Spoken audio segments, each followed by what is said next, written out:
Seja bem-vindo ao canal Leitura Diária. Muitas vezes não encontramos um espaço para uma leitura diária da Bíblia. É prudente e sábio aquele que procura conhecer mais da palavra de Deus. A intenção destes vídeos é de auxiliar a sua caminhada com Deus. Procure acompanhar um capítulo por dia. Você irá enxergar como isso pode mudar sua vida. Aproveite e abençoe outras vidas também. Convide e mande o link deste vídeo para alguém para acompanhar também. Acompanhe até o final, deixe um comentário abaixo, pois quanto mais comentários, mais a plataforma irá apresentar para outras pessoas. Se você ainda não é inscrito, se inscreva e ative o sininho, para seres avisado dos novos vídeos. No final desta leitura deixarei uma mensagem interessante sobre o texto para que possas meditar. Vamos acompanhar a leitura de Marcos capítulo 7. Tradução Almeida Revista Atualizada 1993. Jesus e a tradição dos anciãos. O que contamina o homem? Ora, reuniram-se a Jesus os fariseus e alguns escribas, vindos de Jerusalém. E vendo que alguns dos discípulos dele comiam pão com as mãos impuras, isto é, por lavar. Pois os fariseus e todos os judeus, observando a tradição dos anciãos, não comem, sem lavar cuidadosamente as mãos. Quando voltam da praça, não comem sem se aspergirem, e há muitas outras coisas que receberam para observar, como a lavagem de copos, jarros e vasos de metal e camas. Interpelaram-nos os fariseus e os escribas: por que não andam os teus discípulos de conformidade com a tradição dos anciãos, mas comem com as mãos por lavar? Respondeu-lhes: bem profetizou Isaías a respeito de vós, hipócritas. Como está escrito, este povo honra-me com os lábios, mas o seu coração está longe de mim. E em vão me adoram, ensinando doutrinas que são preceitos de homens.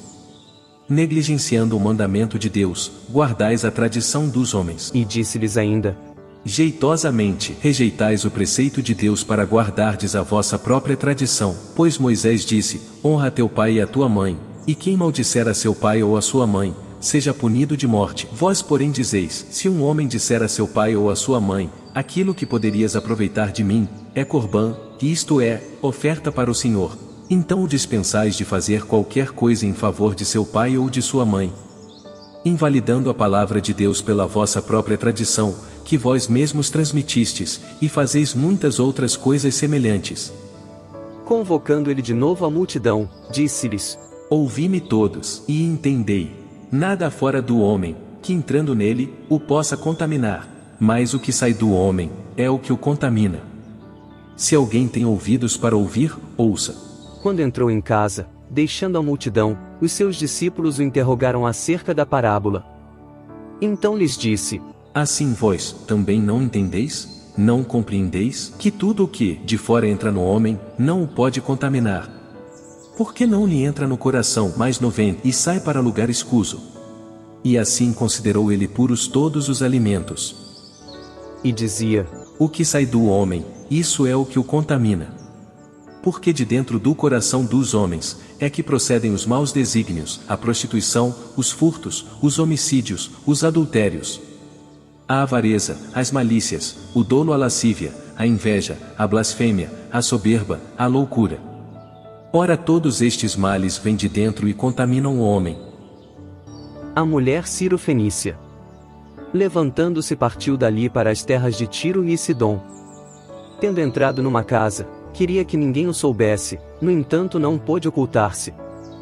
Porque uma mulher, cuja filhinha estava possessa de espírito imundo, tendo ouvido a respeito dele, veio e prostrou-se-lhe aos pés. Esta mulher era grega, de origem Ciro-fenícia, e rogava-lhe que expelisse de sua filha o demônio. Mas Jesus lhe disse: deixa primeiro que se fartem os filhos, porque não é bom tomar o pão dos filhos e lançá-lo aos cachorrinhos. Ela porém lhe respondeu: sim, Senhor, mas os cachorrinhos debaixo da mesa comem das migalhas das crianças. Então lhe disse: por causa desta palavra, podes ir, o demônio já saiu de tua filha. Voltando ela para casa, achou a menina sobre a cama, pois o demônio a deixará. A cura de um surdo e gago. De novo se retirou das terras de Tiro e foi por Sidom até ao mar da Galileia, através do território de Decápolis. Então lhe trouxeram um surdo e gago e lhe suplicaram que impusesse as mãos sobre ele. Jesus, tirando-o da multidão, à parte, pôs-lhe os dedos nos ouvidos e lhe tocou a língua com saliva.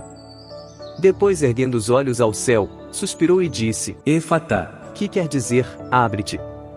Abriram-se-lhe os ouvidos, e logo se lhe soltou o empecilho da língua, e falava desembaraçadamente. Mas lhes ordenou que a ninguém o dissessem, contudo quanto mais recomendava, tanto mais eles o divulgavam. Maravilhavam-se sobremaneira, dizendo: tudo ele tem feito esplendidamente bem, não somente faz ouvir os surdos, como falar os mudos. Concluindo, os escribas e fariseus manipulavam um conjunto de regras e tradições, transformavam as diferenças entre o puro e o imundo, e entre o santo e o profano, como um meio de expor sua religiosidade. Os líderes judeus faziam de tudo para serem notados e aclamados como exímios observadores da lei. Agindo somente pela religiosidade, julgando estar fazendo a vontade de Deus, jeitosamente, como mostra a fala de Cristo. As regras citadas sobre a higiene no capítulo de hoje não fazem parte do corpo de leis dadas por Deus a Moisés, mas faziam parte da tradição dos anciãos.